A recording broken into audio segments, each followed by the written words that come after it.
I'd like you to raise your hand if you know someone, if you have, or if you're related to someone who has a pre-existing medical condition. If you haven't raised your hand, there's a good chance that you do actually fit into this category, but just don't know it yet. A pre-existing medical condition is defined as a condition before that you contract before you have some arbitrary date, usually referring to insurance. Now, this can include a whole host of things, including diabetes, HIV or AIDS, asthma, even something as simple as acne, eczema, or something as severe as osteogenesis imperfecta, more commonly referred to as brittle bone disease. Now, as you can imagine, these pre-existing conditions can mean that you are disqualified from particular activities. This would include entrance into the military. Military doesn't allow you to join the armed forces if you have a condition like diabetes or asthma where you could fall out in the field. This would prevent you from active duty. Even something as simple as wearing glasses can disqualify you from particular jobs within the military. Now, furthermore, these diseases or conditions, they are not something as simple as the common cold or the flu. These are conditions that once you have acquired them, they will typically follow you for the rest of your life. Personally speaking, when I was diagnosed as a type 1 diabetic, one of the first things my doctor said to me was that you're not recovering from this. You won't ever get better. This is day one of the rest of your life. And that's something that stuck with me. And as such, you have to take certain precautions. As a diabetic, I have to watch what I eat. As someone with HIV or AIDS, you have to be very careful about who you share fluids with. If you have brittle bone disease, you have to stay in a special chair much of the time, and any sudden push or bump could very well break a bone. Now, beyond that, this can also disqualify you from particular medications. Type 2 diabetics, for example, often take pills to help control their blood sugar and bring it down. These pills, in combination with things such as simple as antibacterials, antifungals, cholesterol medication, can lead to a whole host of problems, including extremely low blood sugar or even toxicity within your body, according to PharmacyTimes.com. Now, these drugs interacting in this way aren't the fault of pharmaceutical companies. However, there is something very significant that we can point to regarding pharmaceutical companies. I would now like to tell you the story of two different men, Frederick Banting and Martin Shkreli. Now, according to Other 98, as well as certain different other publications, Banting was a Canadian scientist in the 1920s. He and his team discovered insulin as a treatment for diabetics, and they patented their process and sold it to the University of Toronto for $1. From this, the University of Toronto then went on to allow pharmaceutical companies at the time to use this method to make insulin royalty-free. They didn't pay the university anything.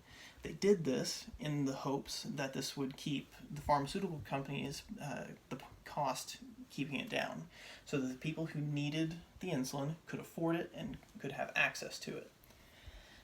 Now I want to tell you about Martin Shkreli. It's possible that you've heard about him before, but according to the New York Times, Martin Shkreli was the CEO of Turing Pharmaceutical.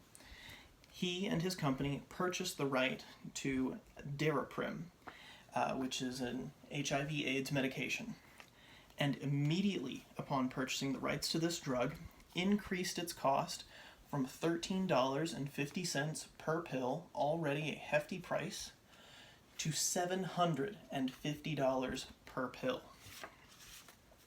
Shkreli's price increase is an example of one of the most dramatic steps, but certainly not unique. There are plenty of other companies who will buy the rights to drugs and increase their prices. This particular increase is over 5,000% increase on a drug that, according to the New York Times, Express Scripts said it would back as a generic for only $1 a pill. Now, in a similar fashion, insulin has increased dramatically in price. According to the American Diabetics Association, estimated costs for about 34 million American diabetics increased from 2012 to 2017 from $245 billion to $327 billion, which is an increase of 26%.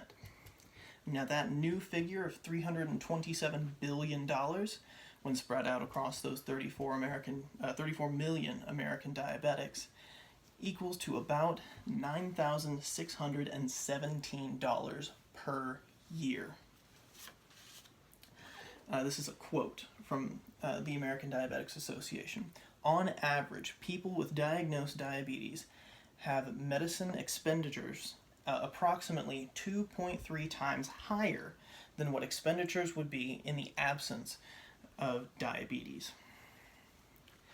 Now, in case you're wondering, well, why can't someone like Express Scripts make a generic and significantly reduce that cost?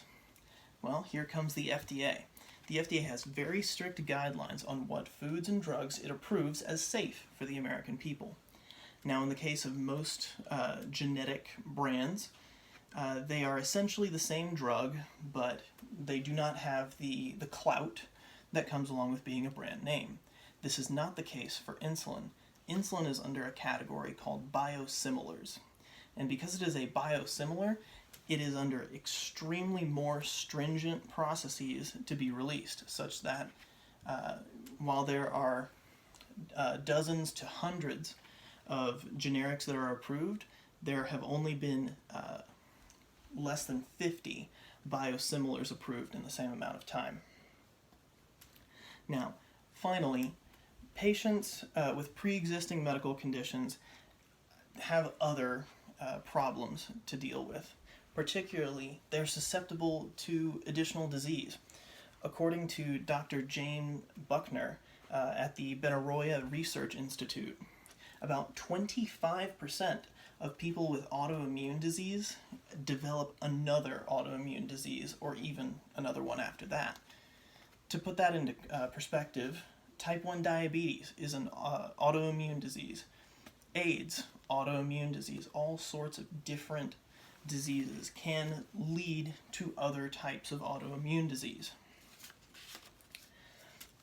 And the danger with this is not just that you have this condition that you have to live with.